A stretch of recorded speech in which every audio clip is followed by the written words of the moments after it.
Assalamualaikum warahmatullahi wabarakatuh. Perkenalkan, nama saya Lerona Bagian Rahab dengan NIM 24OSP142. Kali ini saya akan menjelaskan tugas final dari mata kuliah mesin listrik. Baiklah, kita langsung saja masuk ke tugas yang nomor 1. Di sini kita masuk ke A. Jelaskan jawaban pertanyaan-pertanyaan berikut. 1. Di bidang pekerjaan manakah diaplikasikan mata kuliah mesin listrik, khususnya pembahasan generator listrik? Jadi untuk menjawab ini, saya memilih untuk di bidang pekerjaan. Yang pertama ada operator pembangkit listrik, teknisi pembangkit. Untuk pengaplikasiannya itu adalah prinsip kerja generator sinkron dan asinkron. Kemudian konversi energi mekanik ke energi listrik.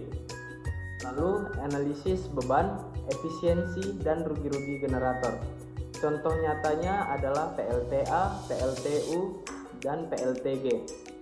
Kemudian masuk ke soal nomor 2, yaitu apa itu mesin listrik? Mesin listrik adalah peralatan elektromekanik yang berfungsi untuk mengubah energi listrik menjadi energi mekanik atau energi mekanik menjadi energi listrik dengan memanfaatkan prinsip medan magnet dan arus listrik.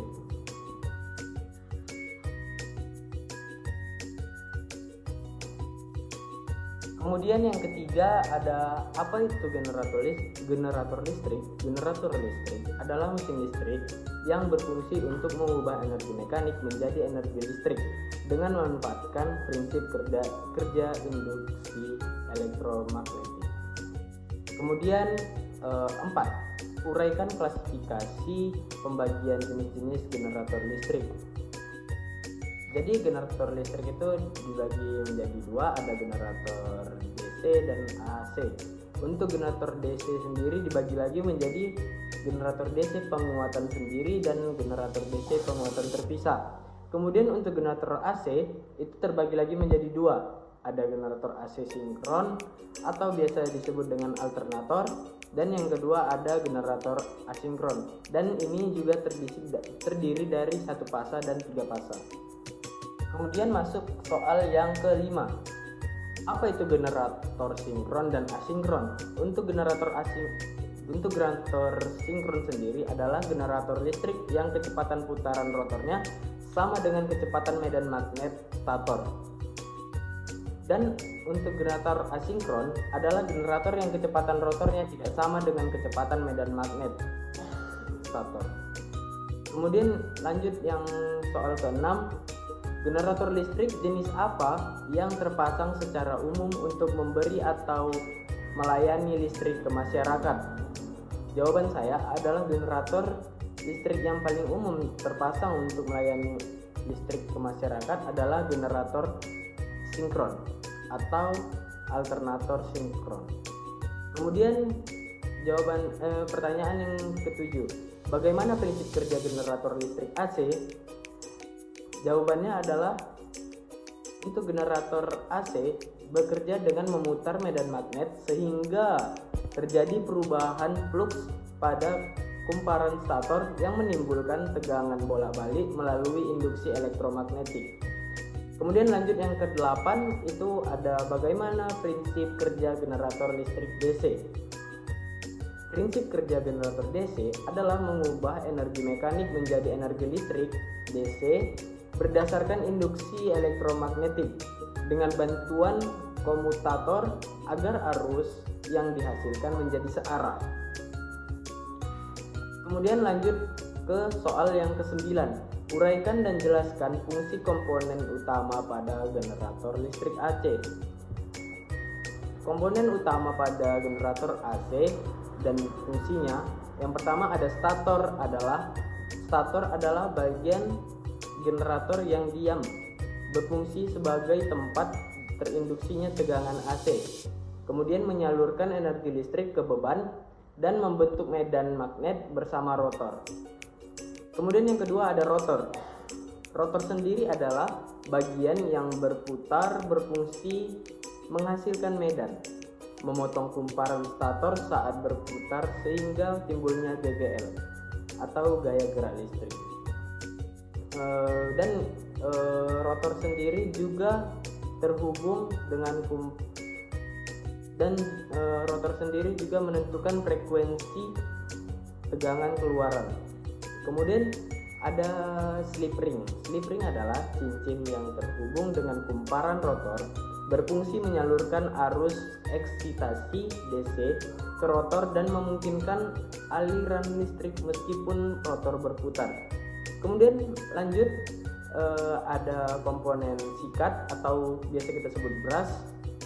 Sikat ini adalah yang terbuat dari karbon dan bersentuhan dengan slip ring, berfungsi menghubungkan sumber arus eksitasi ke rotor dan menjaga kontak listrik yang stabil saat rotor berputar. Kemudian ada inti besi. Inti besi ini terbuat dari baja silikon berlapis, kemudian berfungsi memperkuat medan magnet dan mengurangi rugi-rugi arus pusar. Selanjutnya ada poros, yaitu fungsinya untuk menghubungkan rotor dengan penggerak mula, berfungsi meneruskan energi mekanik ke rotor dan menjaga putaran tetap stabil. Selanjutnya pertanyaan ke-10, uraikan dan jelaskan fungsi komponen utama pada generator listrik DC. Yang pertama itu ada medan magnet. Medan magnet sendiri terdiri dari kumparan medan atau medan permanen yang menghasilkan medan magnet di dalam generator, berfungsi membentuk medan magnet utama dan menentukan besar tegangan yang dihasilkan. Kemudian yang kedua itu ada jangkar atau biasa kita sebut armatur.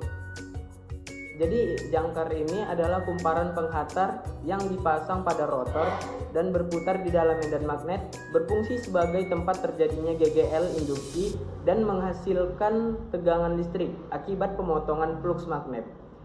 Yang ketiga, ini ada komutator. Komutator ini berupa cincin tembaga yang terbelah dan terhubung dengan kumparan jangkar, berfungsi mengubah arus AC menjadi DC dan menjaga arah arus keluaran tetap searah.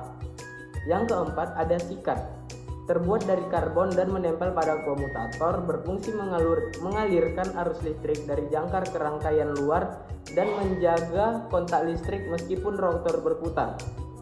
Yang kelima ada inti besi. Inti besi tersebut terbuat dari baja silikon, berfungsi memperkuat medan magnet dan mengurangi rugi arus pusar dan histeresis. Kemudian yang keenam ada poros. Poros yang terhubung ke penggerak mula, berfungsi menyalurkan energi mekanik dan memutar jangkar. Selanjutnya yang terakhir ada rangka. Yang terakhir ada rangka, bagian luar generator yang melindungi komponen dalam, berfungsi menopang struktur mekanik generator dan menjadi jalur fluks magnet.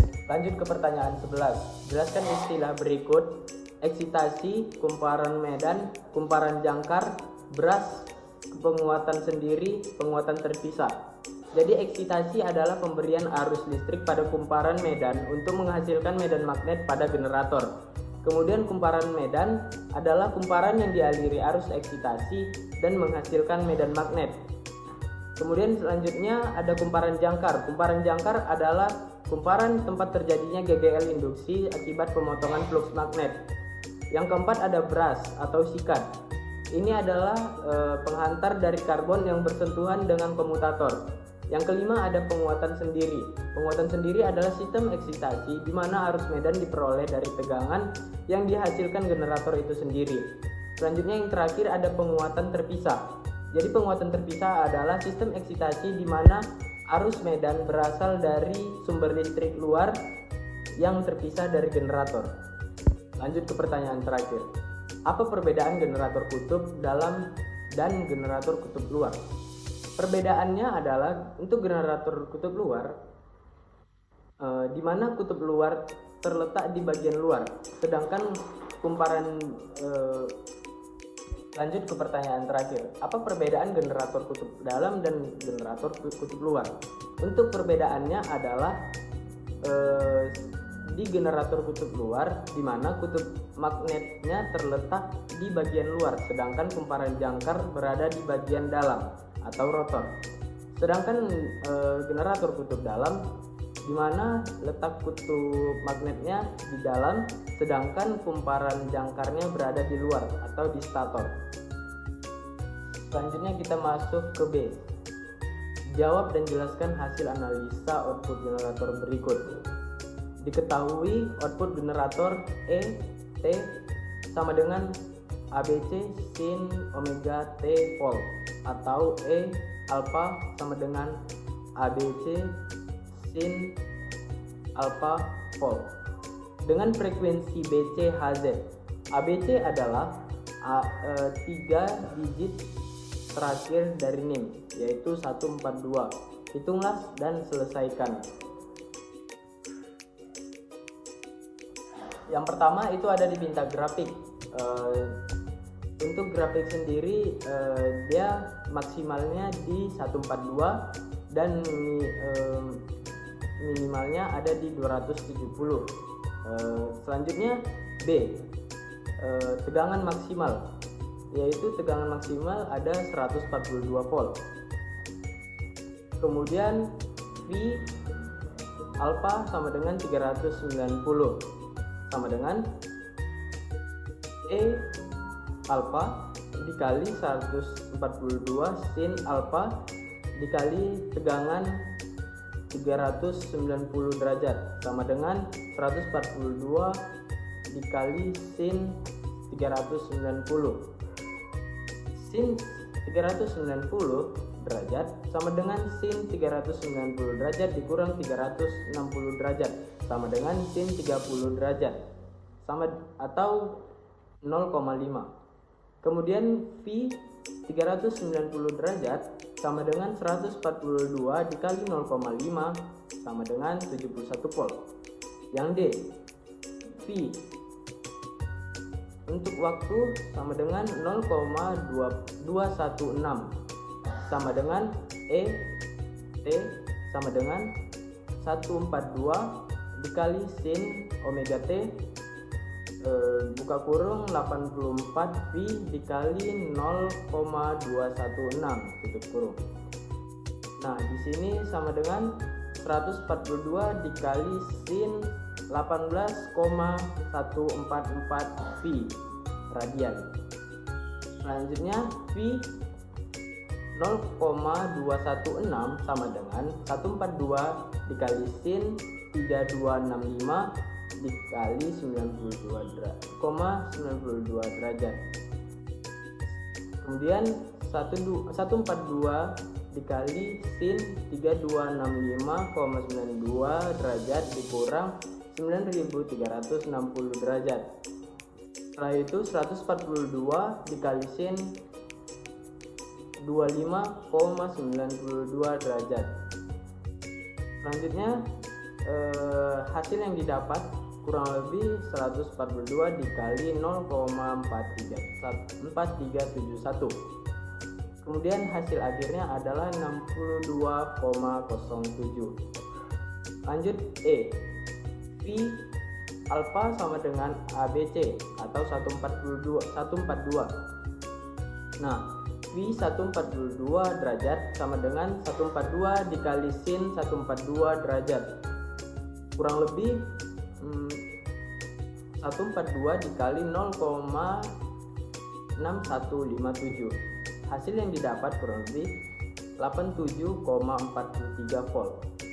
Lanjut F.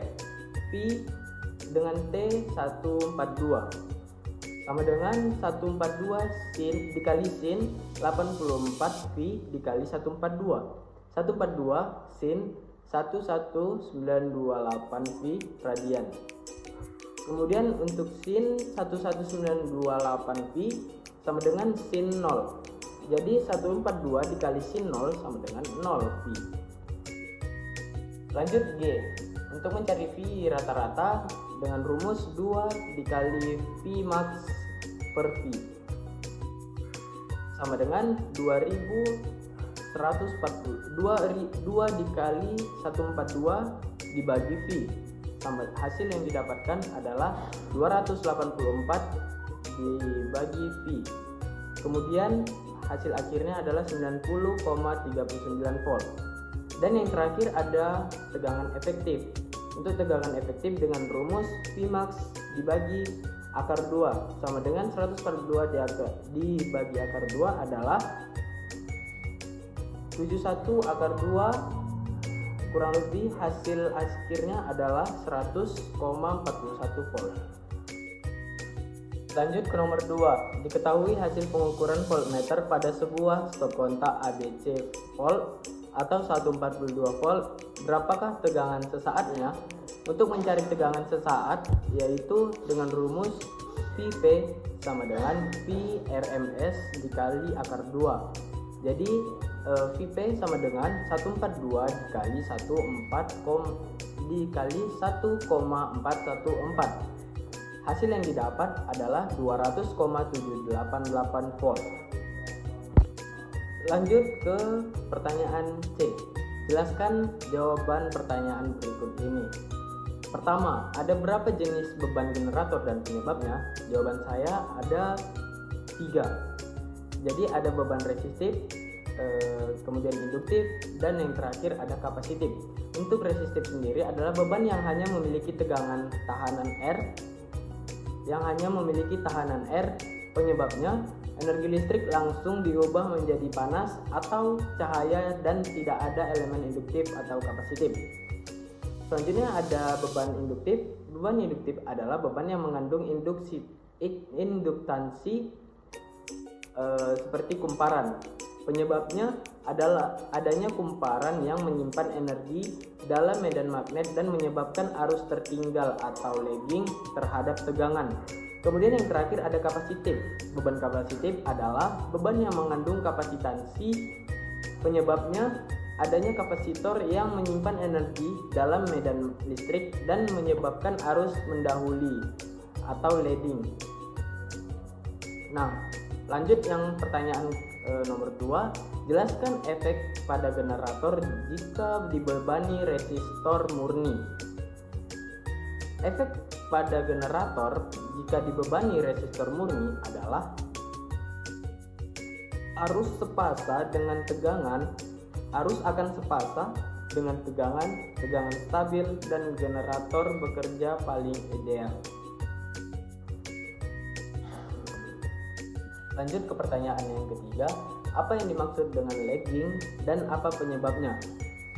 Lagging adalah kondisi di mana arus listrik tertinggal atau datang lebih lambat dibandingkan tegangan pada suatu rangkaian AC. Penyebab dari terjadinya lagging karena adanya beban induktif. Nah, lanjut yang keempat itu ada leading. Pertanyaannya, apa yang dimaksud dengan leading dan apa penyebabnya? Untuk leading sendiri adalah kondisi di mana arus listrik mendahului atau datang lebih dulu dibanding tegangan pada rangkaian AC. Penyebab terjadinya leading karena adanya beban kapasitif. Yang kelima, jelaskan prinsip kerja terbentuknya tegangan listrik 3 fasa. Jadi untuk generator 3 fasa bekerja berdasarkan prinsip induksi elektromagnetik. Di dalam generator terdapat 3 kumparan stator yang dipasang dengan posisi berjarak 120 derajat listrik satu sama lain. Ketiga kumparan ini berfungsi sebagai tempat timbulnya tegangan listrik. Nah, lanjut yang keenam, bagaimana caranya agar sistem listrik yang kondisi lagging dapat berubah menjadi sepasa?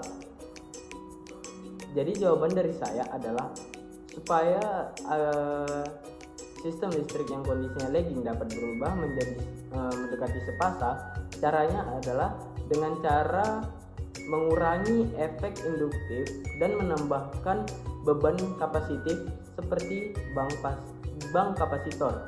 Kapasitor menghasilkan arus leading, kemudian arus leading dari kapasitor akan menetralkan arus lagging dan hasil akhirnya arus total menjadi mendekati sepasa. Kemudian untuk soal yang nomor 7 ini, jawab dan jelaskan berapa nilai VR, Vs, dan Vt saat alfa 90 derajat dan ABC adalah 142. Nah, dari di sini kita bisa melihat untuk rumus VR adalah ABC dikali sin alpha volt. Jadi 142 dikali sin 90 derajat volt mendapatkan hasil 142 dikali 1 volt. Hasil akhirnya adalah 142 volt. Untuk Vs, ABC dikali sin alpha minus 120 derajat volt. Kemudian 142 dikali sin 90 dikurang 190 volt. Selanjutnya 192 dikali sin minus 30 derajat volt sama dengan 142 dikali minus 0,5, dan hasil akhirnya adalah minus 71 volt. Dan yang terakhir ada Vt. Vt sama dengan 142 kali sin 90 derajat dikurang 240 derajat sama dengan 142 sin dikali 100 min 150. Kemudian 142 dikali minus 0,5 mendapatkan hasil akhir minus 71 volt. Kita lanjut ke pertanyaan D. Jelaskan bagian-bagian genset dan cara pemeliharaan genset. Jika ada gambar atau grafik terkait, tampilkan. Nah, di sini kita akan menjelaskan bagian-bagian genset dan cara pemeliharaannya. Sebelum kita tahu apa itu bagian-bagiannya dan pemeliharaannya, kita harus tahu genset itu apa. Jadi genset adalah alat yang digunakan untuk menghasilkan energi listrik dengan cara mengubah energi mekanik menjadi energi listrik. Energi mekanik tersebut berasal dari mesin penggerak yang menggunakan bahan bakar seperti bensin, solar, atau gas. Genset biasanya digunakan sebagai sumber listrik cadangan ketika pasokan listrik utama dari PLN sudah terputus atau tidak tersedia. Kemudian untuk bagian-bagian genset terlihat pada gambar di samping ini. Nah, di sini ada filter udara, mesin penggerak, rangka, stop kontak, panel kontrol, aki, knalpot, sistem starter, alternator atau biasa kita sebut generator, dan lain-lain. Untuk perawatannya, untuk merawat genset sendiri harus dilakukan, yaitu yang pertama dengan cara pemanasan rutin seminggu sekali. Kemudian pemeriksaan level oli dan air radiator. Kemudian kebersihan fisik dari genset. Lanjut mencek kondisi dari aki, filter udara, dan bahan bakar. Dan yang terakhir sistem kelistrikannya sendiri. Supaya apa? Supaya performa tetap optimal dan awet dengan penggantian suku cadang sesuai jadwal dan servis profesional secara berkala. Lanjut ke pertanyaan terakhir. Jelaskan syarat dan cara kerja paralel generator. Jadi syarat pertama ini ada syarat paralel generator. Yang pertama ada tegangan generator harus sama besar, yang kedua frekuensi harus sama, yang ketiga urutan fasa harus sama, dan yang terakhir ada sudut fasanya juga harus sama.